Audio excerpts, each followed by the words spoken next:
Baik, assalamualaikum warahmatullahi wabarakatuh.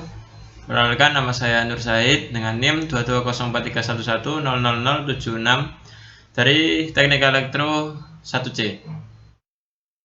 Nah, pada video kali ini saya akan menjelaskan yaitu tentang pemrograman mengenai operasi penyelesaian kondisi, lebih tepatnya di if else majemuk. Lanjut kita ke videonya. Nah, langsung pernyataan percabangan digunakan untuk memecahkan persoalan untuk mengambil suatu keputusan di antara sekian pernyataan yang ada untuk keperluan pengambilan keputusan C++. Nah, C++ menyediakan yaitu if else juga if else majemuk. Yang pertama yaitu pernyataan if. Jika kondisi bernilai benar maka perintah akan dikerjakan, dan jika tidak memenuhi syarat maka akan diabaikan. Jadi suatu kondisi jika kondisi pertama itu sudah benar, maka itu perintah itu akan dikerjakan. Namun jika kondisi itu salah maka akan diabaikan. Seperti itu jika if. Tapi di sini saya akan membahas tentang if else majemuk. Selanjutnya yaitu tentang if else. If else itu jika kondisi bernilai benar maka perintah yang pertama. Jadi ada dua perintah. Yang perintah pertama itu dikerjakan. Jika perintah yang pertama tidak memenuhi syarat maka perintah yang kedua yang akan dikerjakan. Selanjutnya yaitu yang akan kita bahas yaitu tentang if else majemuk. Nah, bentuk dari if else majemuk ini serupa dengan nested if. Jadi misal ini ada tiga kondisi ya. Jadi yang pertama ada if else if, dan yang terakhir ada else. Jadi kondisi yang pertama itu jika benar maka kondisi yang pertama yang akan dikerjakan. Jadi jika kondisi yang pertama salah maka akan turun ke kondisi yang kedua. Jika kondisi yang kedua dinyatakan benar maka kondisi yang kedua akan dikerjakan. Yang ketiga ada jika salah kondisi 2 maka yang ketiga ini yang akan dikerjakan, kondisi yang ketiga. Jadi perjalanan dari diagram alir ini turun terus, jadi tidak akan ada yang salah. Mesti dari salah satu yang akan terpilih menjadi yang benar. Misal kondisi 1 atau kondisi 2 ataupun kondisi 3. Seperti itu jadi diagram alirnya. Daripada kita lama-lama di sini, lanjut ke pemrogramannya aja. Oke, selanjutnya yaitu kita ke pemrogramannya. Jadi kita membutuhkan beberapa library. Di sini saya menggunakan 3 library. Yang pertama yaitu include studio.h, yang kedua yaitu include conio.h, dan yang terakhir yaitu include iostream. Selanjutnya yaitu kita tulis terlebih dahulu, nanti baru dijelaskan.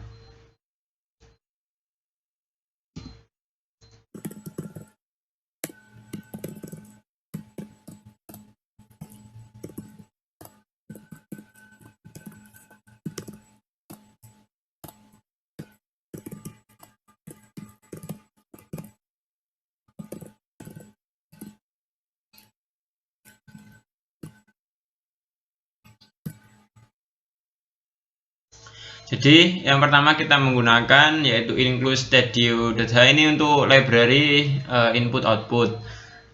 Yang kedua yaitu include conio.h. Conio.h ini untuk nantinya fungsi yang digunakan yang ada di library itu ada seperti get. Jadi kita menggunakan dari library conio.h. Yang selanjutnya itu include iostream. Ini kita akan menggunakan seperti using namespace, terus cout, terus cin, dan indl itu kita menggunakan dari include iostream. Selanjutnya yaitu kita membutuhkan tentang using namespace std. Ini berasal dari library include iostream. Tulis dulu.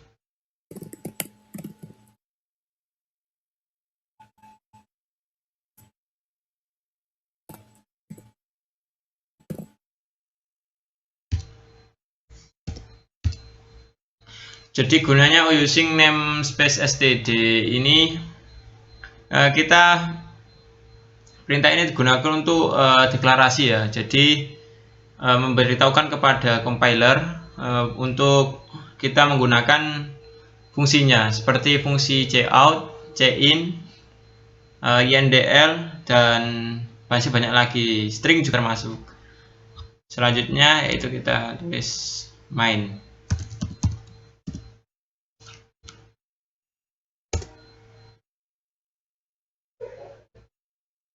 Jadi main ini seperti fungsi utama ya, bagaikan sebuah kepala lah dari sebuah pemrograman di sini.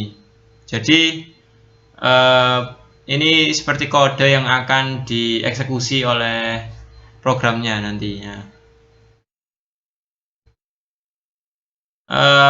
Dibuka kurung ini fungsinya yaitu tentang tempat di mana kita mengisi parameter untuk fungsinya.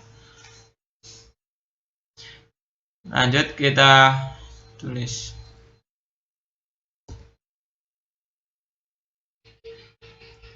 Nah, ini yaitu blok kode, ada blok pembuka dan blok penutup. Jadi nantinya di pemrograman ini dalam isi dari blok pembuka dan blok penutup ini jadikan satu gitu.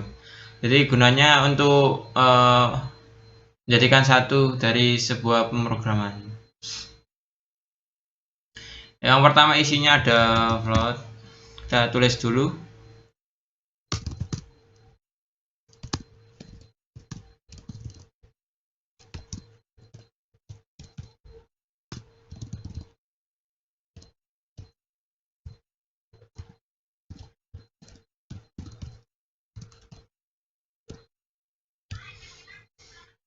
Kita menggunakan float karena pada pemrograman ini kita menggunakan bilangan, yaitu bilangan desimal berpresisi ganda.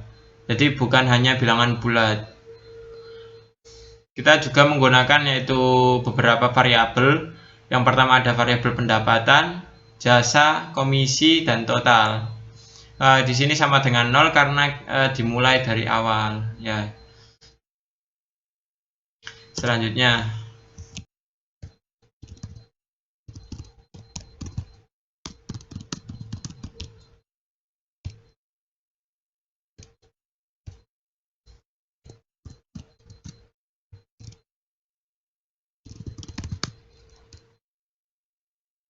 yang pertama kita menggunakan cout yaitu pendapatan hari ini RP. Jadi nanti yang akan muncul pada saat kita run ya di tulisan dalam tanda petik 2 ini, pendapatan hari ini RP yang akan keluar nantinya. Nah, ini ada tanda seperti ini digunakan untuk dari dari cout-nya sendiri harus ada tanda seperti ini untuk menandakan keluar. Terus ada tanda petik 2. Ini digunakan untuk menampilkan stringnya. Ini juga disebut yaitu insertion object operator.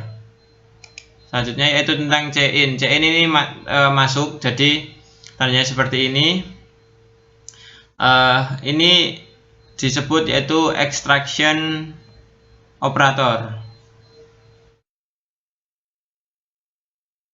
Dan kita juga menggunakan variabel seperti yang di atas yaitu tentang pendapatan. Masukkan yaitu tentang if else-nya. Yang pertama, kondisi yang pertama yaitu to if. Kita masukkan terlebih dahulu.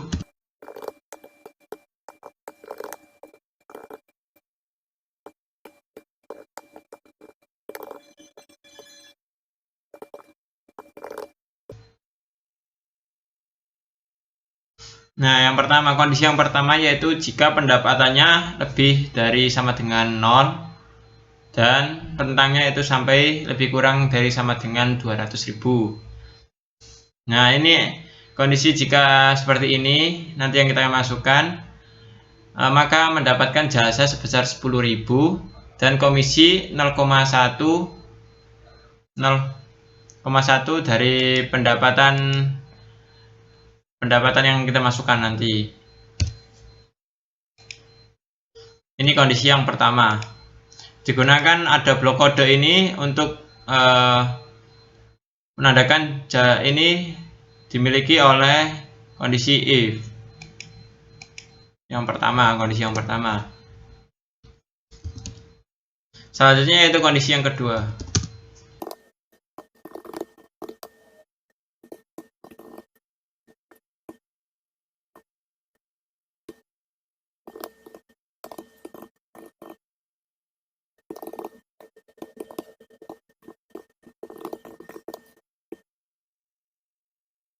Nah, selanjutnya yaitu kondisi yang kedua, yaitu else if. Ini kondisi kedua, kita gunakan variabel yang sama, yaitu pendapatan. Pendapatan lebih kurang dari sama dengan 500.000. Jadi rentangnya itu mulai dari ini 201, jadi lebih 1 gitu, terus sampai 500 nantinya. Karena ini tandanya lebih kecil dari sama dengan 500. Nah, jika dalam rentang tersebut ini mendapat ini ada jasa dan komisi, ini variabel tadi yang ada di float ini menggunakan variabel ini. Nah, ini menggunakan jasanya mendapatkan yaitu 20.000, komisinya yaitu 0,15 dikali pendapatannya. Jadi nanti rentangnya yaitu dari sini dan akan dari 201 sampai 200.001 sampai 500.000. Nah, akan mendapatkan jasa sebesar ini.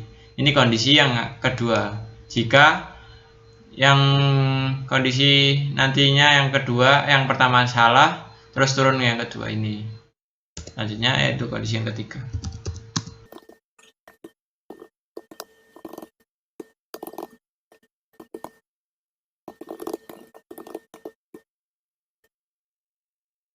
Selanjutnya itu kondisi yang ketiga, else. Jadi kondisi yang ketiga ini rentangnya yaitu mulai dari 501 sampai tak terhingga, jadi sampai ke atas. Dan jika kita masukkan angka tersebut, maka yang terjadi adalah kita akan mendapatkan jasa sebesar 30.000.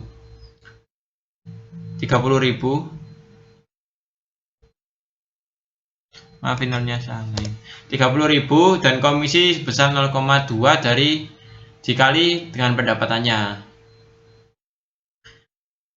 Jadi dari ketiga kondisi tersebut kita akan mulai dari rentang 0 sampai tak terhingga. Jadi dari tiga kondisi ini yang akan kita masukkan nanti pastinya akan benar ya. Jadi semisal kita masukkan 1 ya masuk di sini, misal kita masukkan 500 dari rentang 201 sampai 500 yang masuk di kondisi yang kedua, dan jika lebih dari sini maka masuk ke kondisi yang ketiga. Jadi seperti itu. Selanjutnya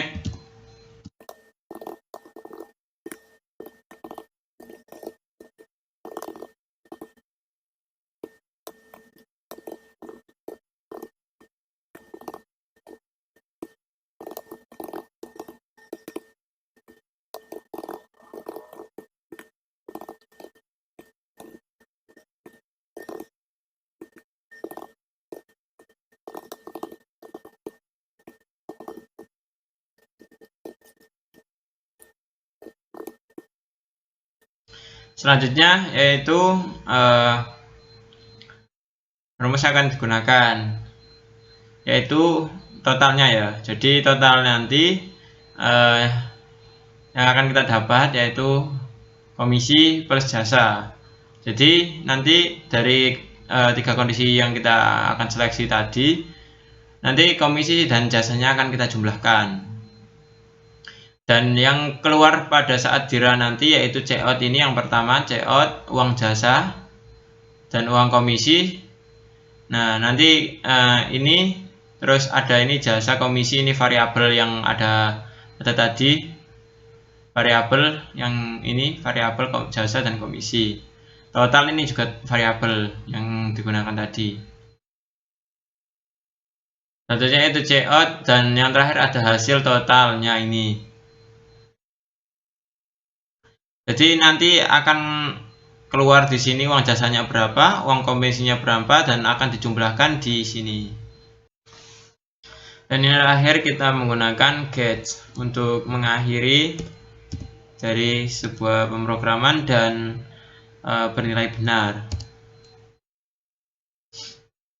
Nah, ini ada blok penutup yang tergabung di blok pembuka yang tadi kita gunakan. Langsung saja kita coba run. Nah, ini sudah benar. Ya, kita cobakan di kondisi yang pertama dulu. Kita masukkan sebesar 150.000.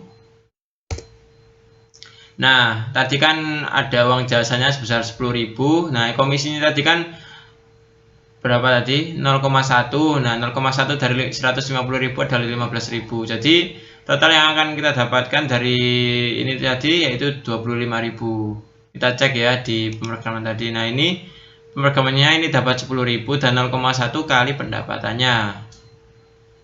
Yang kedua sama saja sih. Yang kedua jika kita masukkan rentangnya itu 500, ini nolnya kebanyakan, maaf.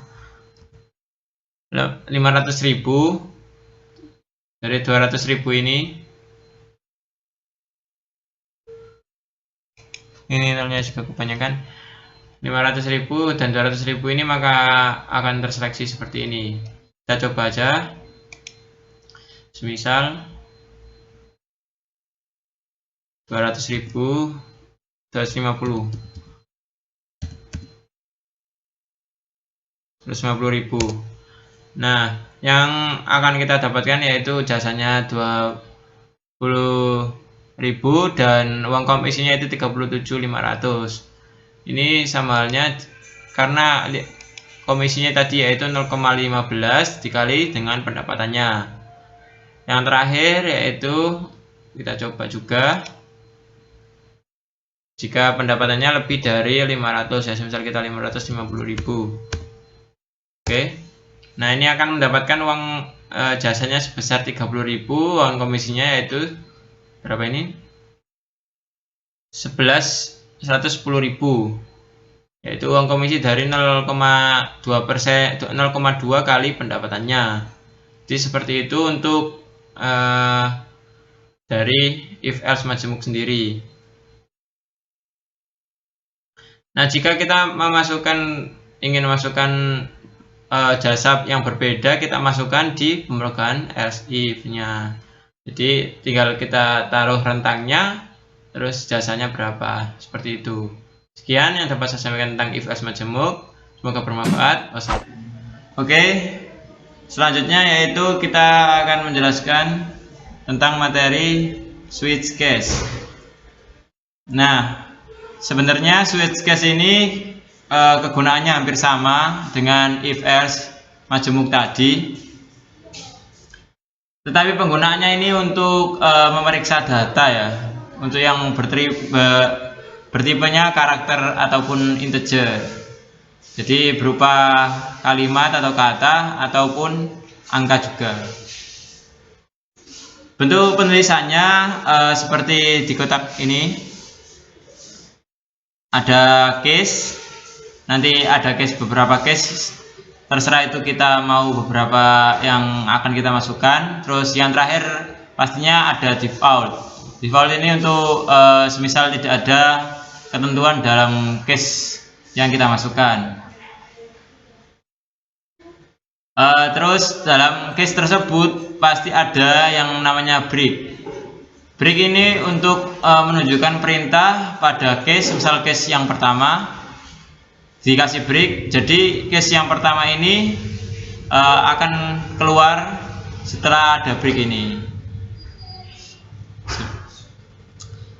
Nah, ini untuk diagram alir pernyataan switch case. Jadi dari yang pertama itu switch data, ini berupa variabel data. Nanti jika programnya ingin diganti juga gak apa-apa. Misal ada beberapa case, di sini ada 3 case. Ada case 1, case 2, atau ini sampai case n.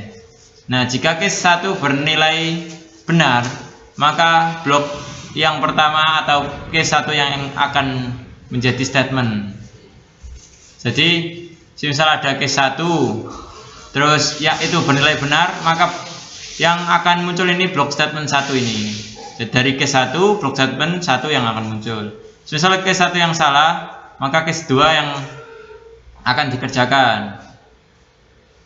Jika case 2 yang benar, maka block statement yang ada di case 2 ini itu yang akan dikerjakan. Nah, jika sampai case N atau case yang kita inginkan tadi turun terus, maka itu yang akan dicari. Tapi jika memang dari sampai case N atau case yang terakhir tidak ada yang dikerjakan atau benar, maka itu larinya akan ke default. Default ini misal semuanya salah, maka statement yang ada default ini yang akan muncul pada saat kita run nanti. Jadi perjalanannya seperti itu dari flowchart atau diagram arit dari pernyataan switch case. Langsung saja kita ke pemrogramannya. Oke, selanjutnya saya akan membahas tentang pemrograman switch case. Jadi di pemrograman switch case ini ada beberapa library yang akan dimasukkan, yaitu ada 3. Kita tulis terlebih dahulu.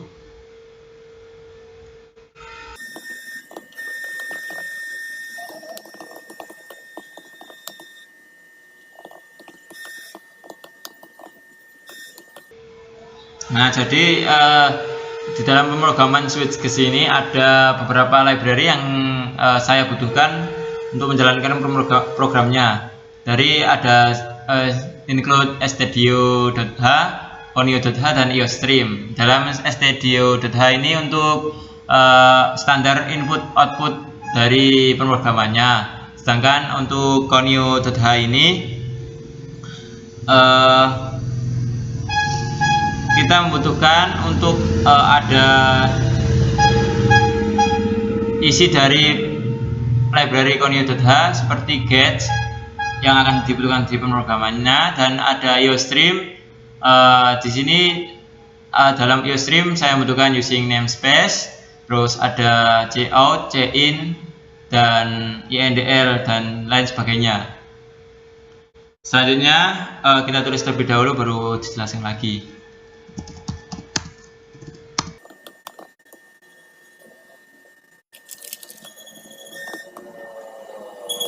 Selanjutnya yaitu using namespace std. Using namespace std ini tadi isinya dari library iostream.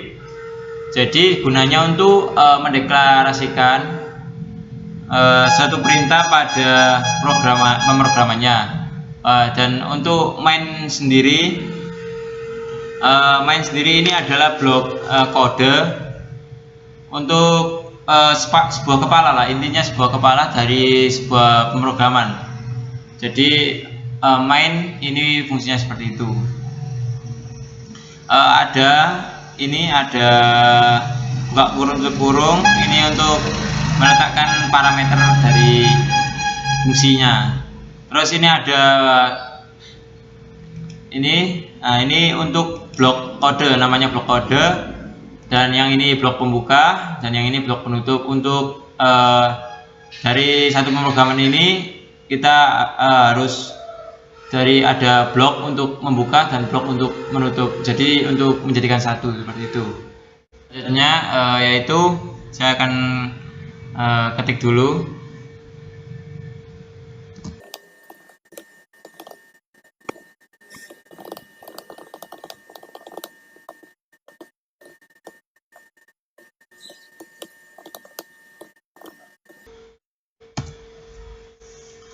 Nah, di sini saya akan menjelaskan, yaitu yang pertama ada char.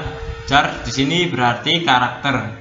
Jadi tipe data yang saya gunakan ini char, jadi karakter.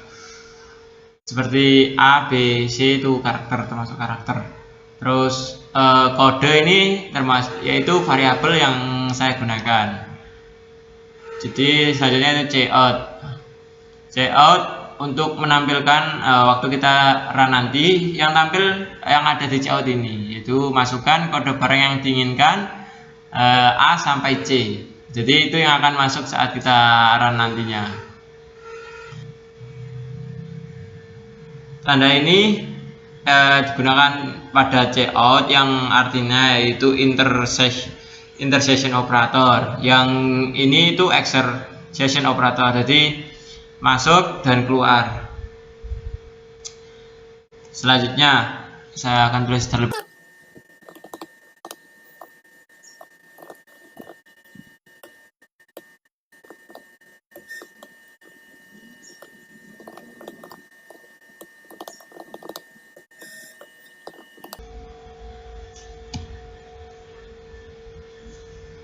Nah, selanjutnya tadi belum saya jelaskan cin yang masuk di sini juga sama variabelnya yang dicantumkan. Terus saya memberi pernyataan yang pertama ada switch case yang kita bahas nanti di sini. Jadi switch yang pertama itu sama dengan variabel kode, dan case yang pertama yaitu tadi kan saya menggunakan sebuah karakter. Jadi nanti akan saya buat case yang berjumlah 3. Case-nya ada A, B, dan C. Yang cout-nya itu A sampai C di sini. Jadi ada case A, B, dan C. Jadi untuk menampilkan case yang pertama ini ada tanda petik 1. Terus cout-nya nanti cout yang pada case A ini cout-nya itu alat pertanian. Jadi yang akan muncul pada saat kita run nanti, jika kita tulis kode case yang A, jadi yang muncul nanti alat pertanian seperti itu. Dan untuk break sendiri ini untuk menunjukkan perintah keluaran pada case atau menunjukkan keluaran pada case yang A ini. Jadi break ini untuk menandakan selesainya case yang A. Dan break ini juga berfungsi untuk keluar dari pernyataan switch. Jadi setelah di break ini maka akan kembali lagi ini switch dan kode nanti ke case yang selanjutnya. Kita tulis terlebih dahulu case selanjutnya.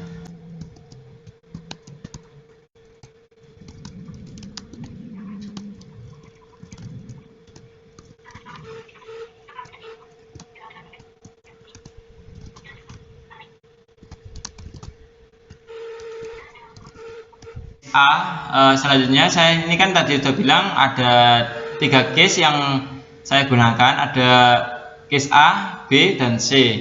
Kenapa saya pakai A, B, C? Itu lebih mudah saja.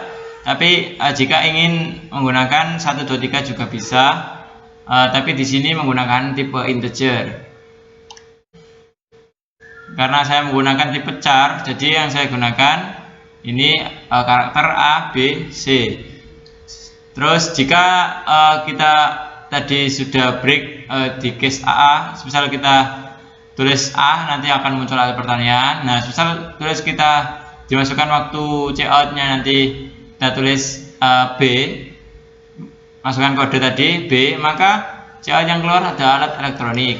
Terus break lagi nanti ini berfungsi untuk menyelesaikan case yang B dan kembali lagi ke switch.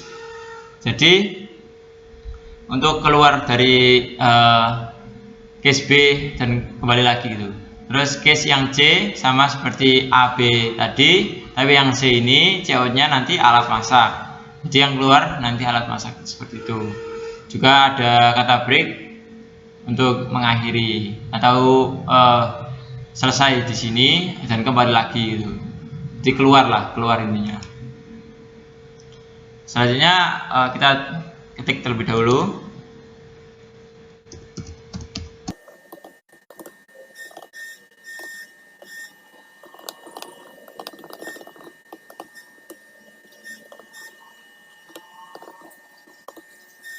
Selanjutnya ada di sini default. Default ini dari ketiga pernyataan, ada case 3 tadi. Jika dari ABC atau kode yang kita masukkan di luar dari ABC ini nanti, maka larinya akan ke default ini, dan yang isi dari default ini nanti di cout ini yaitu kode yang Anda masukkan salah.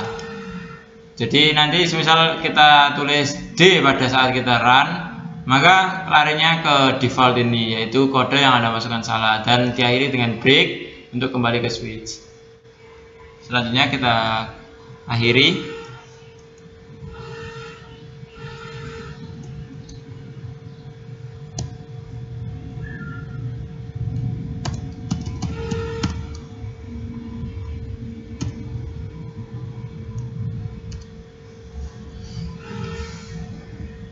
Dan pemrograman ini kita akhiri dengan get dari library yaitu conio.h tadi untuk menandakan suatu program selesai. Jadi seperti itu. Selanjutnya kita akan mencoba untuk run.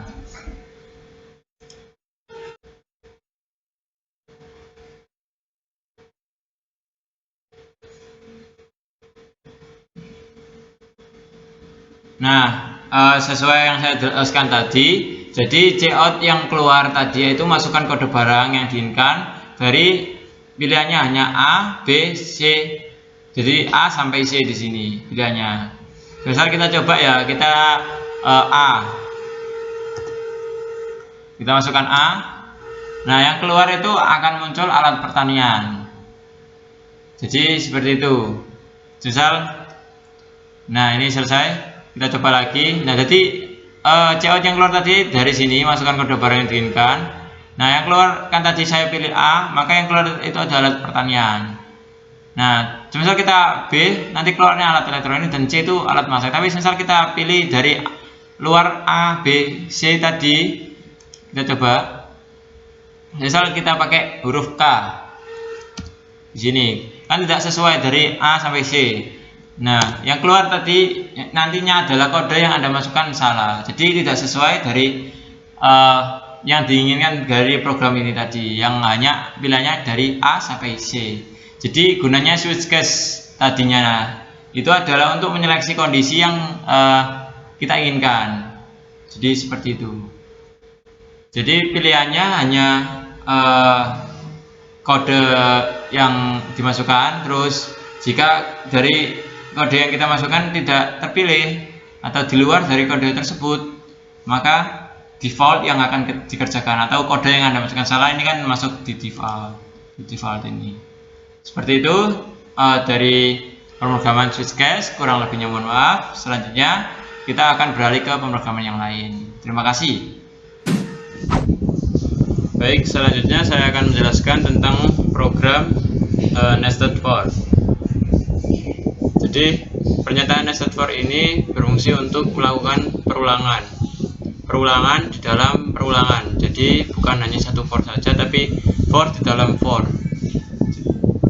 Untuk sintaksnya sendiri itu bersih seperti ini: for dalam kurung, buka kurung, tutup kurung, ada inisialisasi, atau ini bisa kita sebutkan untuk variabelnya ditaruh sini.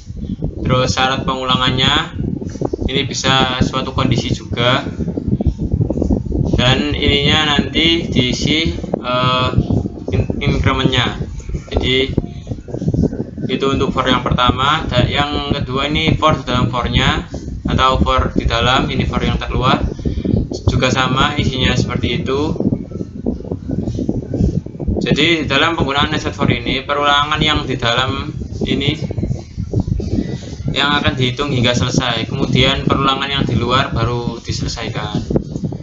Jadi perulangan yang di dalam, terus perulangan yang di luar baru selesai. Baru yang di dalam dulu diselesaikan, terus baru yang di luar. Seperti itu untuk sintaksnya sendiri. Kita bahas untuk selanjutnya saya akan menjelaskan flowchart dari program nested for-nya. Dimulai dari start. Nah, setelah start, maka kita akan memulai dari program atau for yang terluar. For yang terluar berisi yaitu kita inisialisasi A sama dengan 1. inisialisasi variabel A dan nilainya 1. Lanjut ke kondisinya. Nah, ini untuk kondisinya A lebih kecil dari 5. Jika kondisi ini bernilai salah, maka kondisi ini akan lanjut langsung ke selesai. Jika kondisi yang pertama salah, jika berarti kondisi yang kedua, kondisi yang ini benar, maka lanjut ke for yang di dalam, yaitu B sama dengan variabel B ini sama dengan variabel A. Jika ini kondisi inisialisasi dari B bernilai benar, maka akan turun ke kondisi B, dan kondisi B adalah B kurang dari 5. Nah, B ini bernilai benar, maka eksekusinya kita eksekusi pada perintah block for saat ini. Jadi B ini dieksekusi dan akan diinkrementkan seperti itu, terus diulang lagi ke B.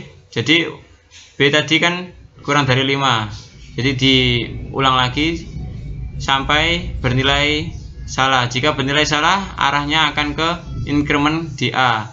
Jadi A diulang lagi seperti itu, diulang. Terus jika A sudah mencapai salah atau false, maka programnya akan selesai. Jadi seperti itu untuk jalan dari flowchart program nested for. Perulangan di dalam perulangan for atau for di dalam for. Oke, selanjutnya saya akan menjelaskan tentang program dari nested for. Yang pertama kita buat headernya terlebih dahulu.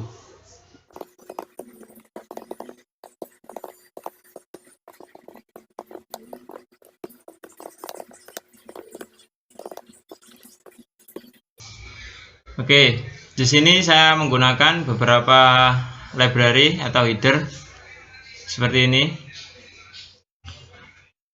Setelah itu kita membuat main untuk blok kode yang akan kita eksekusi, dan untuk ini yaitu blok pembuka dan blok penutupnya untuk kita melakukan program dan menjadikan satu. Lanjut kita ke ketik untuk for-nya.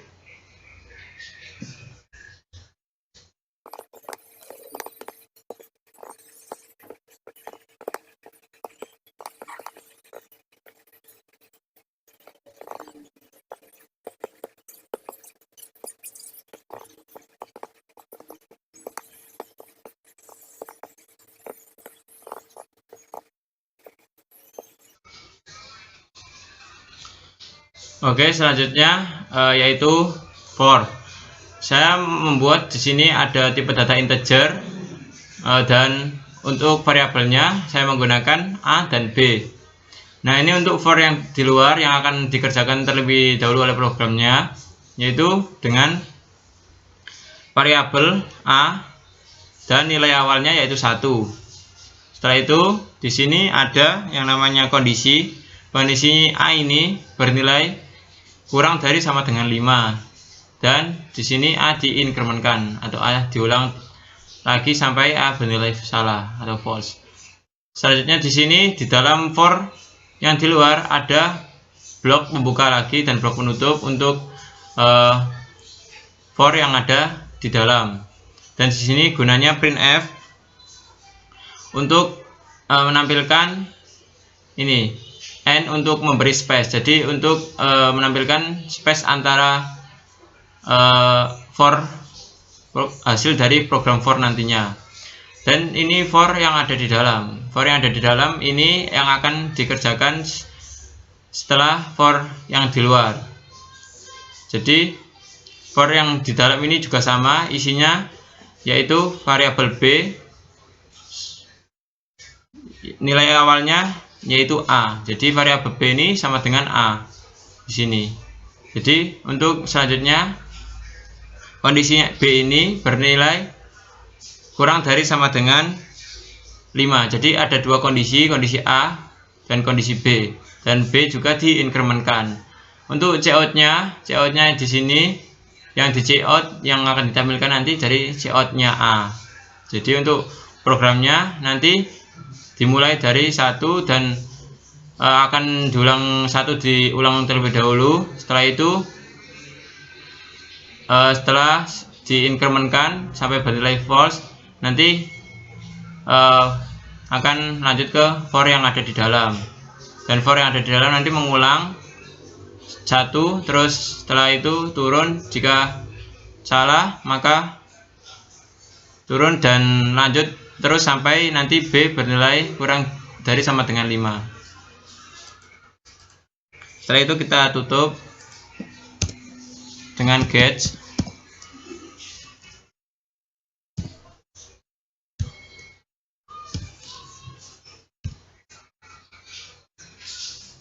Jadi kita coba run. Nah, jadi untuk runnya hasilnya seperti ini. Ya, jadi untuk for yang ada di luar tadi itu hasilnya ke bawah. 1, 2, 3, 4, 5. Jadi for A bernilai dari angka 1, terus kondisinya yaitu A lebih kecil sama dengan 5, jadi sampai 5. Nah, untuk B nya itu ke kanan. Ini jadi B itu juga sama bernilai A dan kondisinya itu 5. Jadi setelah 5 turun ini. Jika kita buktikan, ini kita ganti dulu ke angka 4 mungkin. Nah, ini kita run. Nah, maka hasil yang ke bawah itu dari for yang terluar ini menjadi 4. Tapi hasil ke kanannya masih 5. Itu 2, 3, 4, 5. Jadi kan karena A di for yang di dalam itu A, B sama dengan A, jadi seperti itu. Jika kita rubah-rubah, ini juga sama. Terima kasih. Itu saja yang dapat dijelaskan di Linux Server. Kita lanjut ke program